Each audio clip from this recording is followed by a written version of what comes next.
Hey everybody, welcome to San Sebastian Donostia.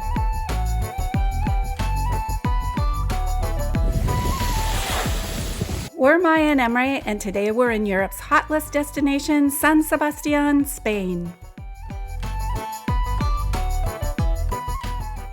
You'd think for a city that wins best food in the world over and over, that food would be the main reason to travel to this oceanside gem in the north of Spain. But here's the secret. Pintxos and Michelin star restaurants may not even be the best thing about San Sebastian. We've been here for a couple months, taking it all in, so stay with us for a two-part travel guide to see how this beautiful city delivers well beyond the Pintxos.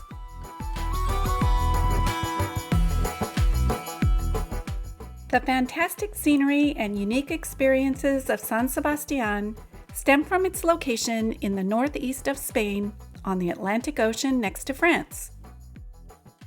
This is the Basque Country with rugged nature and green surroundings, pounded by high surf and rich in minerals. It rains a lot, but when the sun comes out, it's drop-dead gorgeous.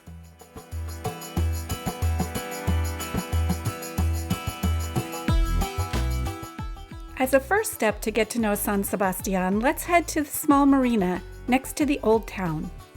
This is where Mount Urgull rises above them both. We're going to take this gentle climb up the hill together for your first surprise. Right at the start, you're already looking down at the marina beside you.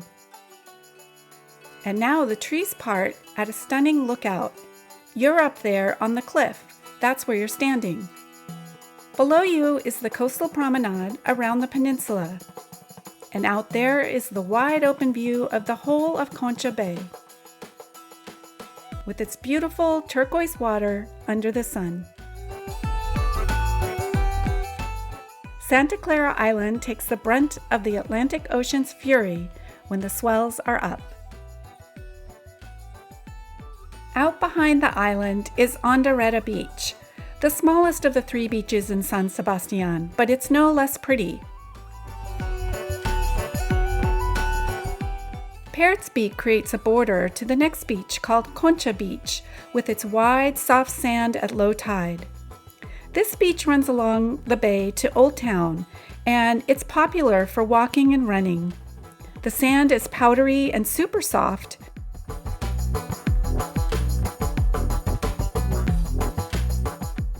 If you brave the cold Atlantic water, you won't be alone.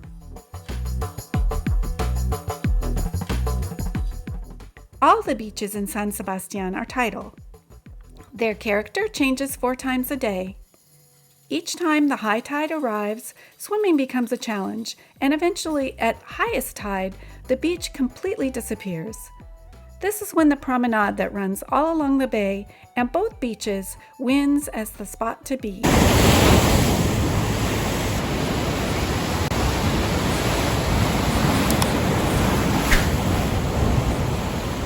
Now that you've had a look at Concha Bay, it's only a few steps further to the next lookout facing the Atlantic Ocean, which can sometimes turn fierce.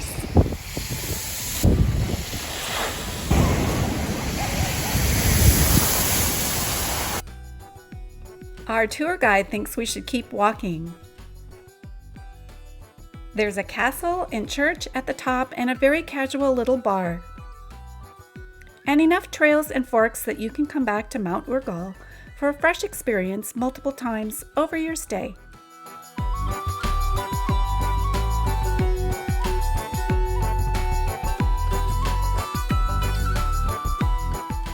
You've rounded the hill so that now the river and Zurriola beach, San Sebastian's third beach, which we'll come back to later, but for now, let's just mention that it's the most action-packed of all the beaches. It's surfing central, beautiful soft sand with changing conditions from surf's up to calm and fun. There you are up at the top of the distant hill, having completed your 360-degree introduction to San Sebastian. So let's get up close to the city now by going down through the old town, which is Pintxo Central.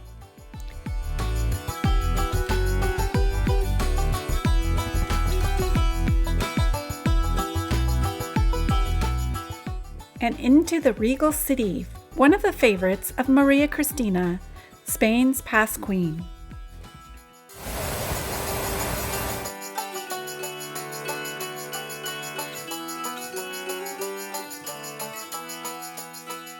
San Sebastian is a joy to wander through and explore, with gardens and tree-lined streets everywhere.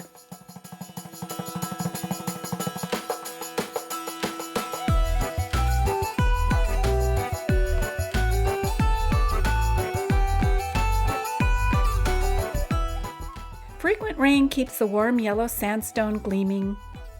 A historic feeling surrounds you, but the city is inviting with many outdoor cafes.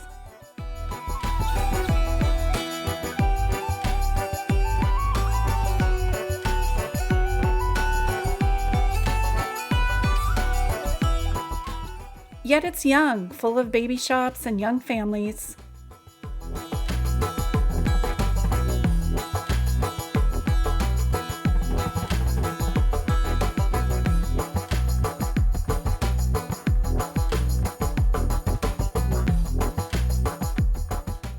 There's a distinctive architecture with artisan work and sunny box windows similar to the small villages in the Basque Country.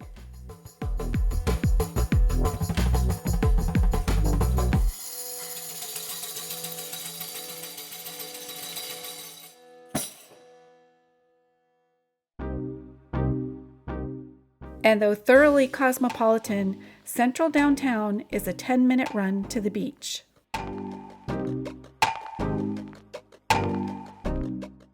Green lawns and leafy pathways fill San Sebastian's Cristina Enea Park.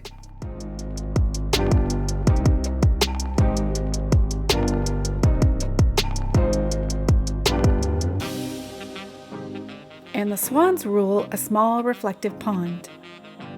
The Environmental Center stands at the top of the park with some quirky art that smells like a barn.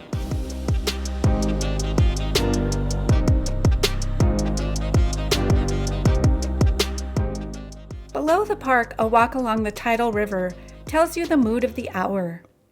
The river changes color with the tide, sun, and shifting cloud cover.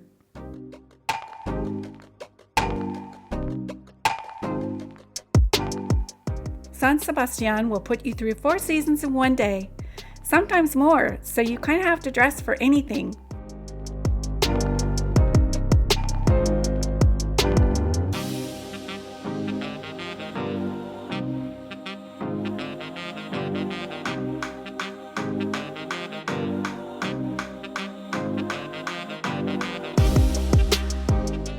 The river spills into the Atlantic Ocean, with Zurriola, San Sebastian's surfing beach on one side of the river, and Old Town and the Museum San Telmo on the other side.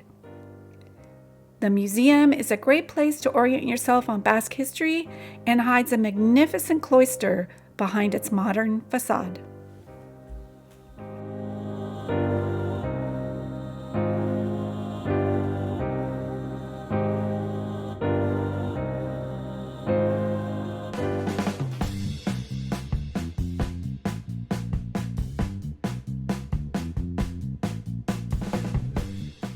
Let's follow our tour guide to Zurriola Beach, the center of surf culture.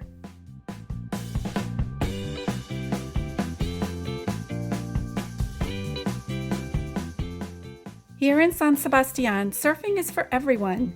It's a family sport with mothers and sons, fathers and daughters, siblings and friends, all getting in on the action. Yes, it can get a bit crowded out there, especially when the waves are good, but a code of conduct keeps things copacetic.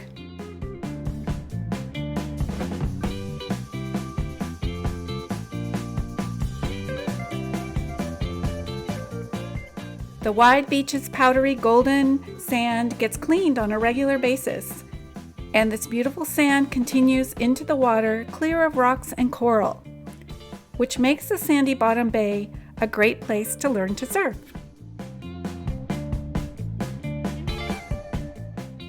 Of course, it looks a lot easier than it is. Surfing takes a lot of technique and practice and requires tremendous core and upper body strength, and of course, grace and balance.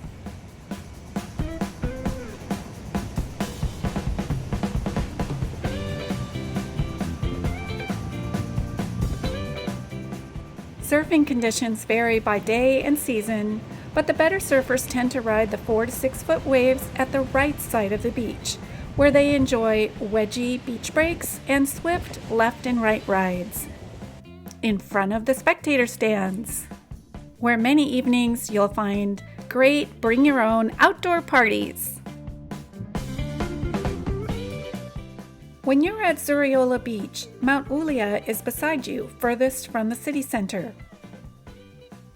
The trail across this mountain is one of the most spectacular sections of the Camino del Norte, an 800-kilometer pilgrimage across the northern coast of Spain. Going on a hike today. First, we're going to walk to the start of the hike through the city. The hike is along the cliff. You too can experience a stunning 8 kilometers of the Camino right from San Sebastian. Go when the ground is dry. It starts steep, then undulates up and down more mildly.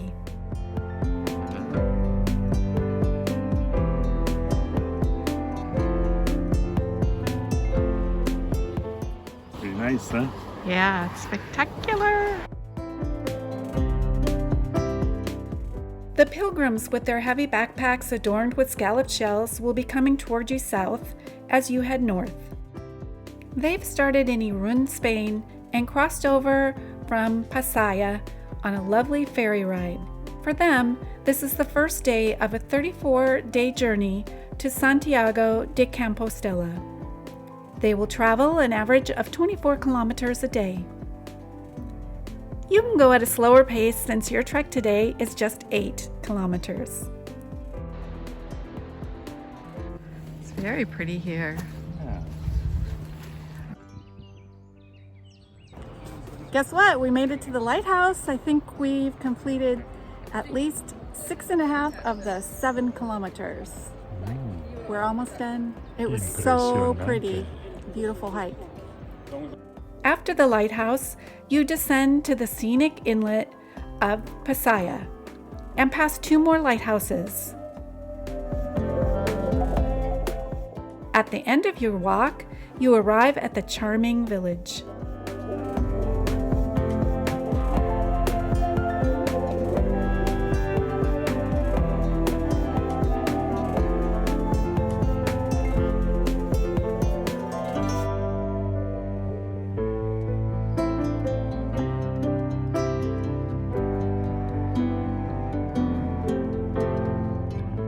And the working industrial harbor reveals itself too. The same ferry boat the pilgrims depend on to cross from shore to shore is there to pick you up too.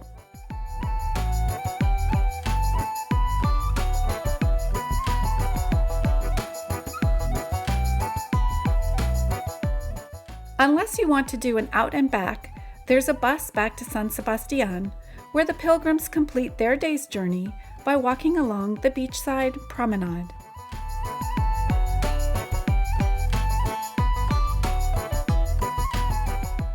Here we're going to fork away from the pilgrims and continue along on Dorada Beach and Bay as the promenade turns towards the open ocean for our last surprise.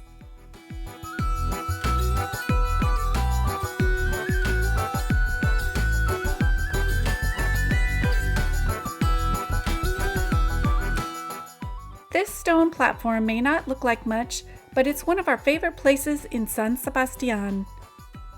The Stadium of the Windcombs, where 3 steel statues by local artist Eduardo Chillida stand facing the wind and sea. When the ocean is relatively calm, listen for the sound of dragon's breath emanating from the blowholes.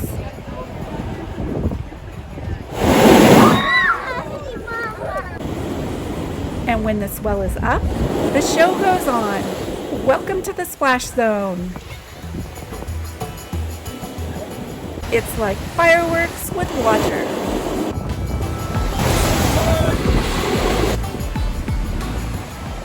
Before we end, I just want to say, please come back for even more reasons to love San Sebastian in part 2 of our travel guide about this beautiful location in northern Spain.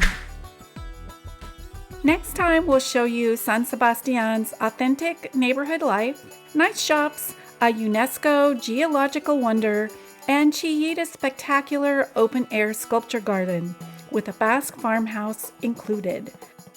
Thank you for watching. See you next time.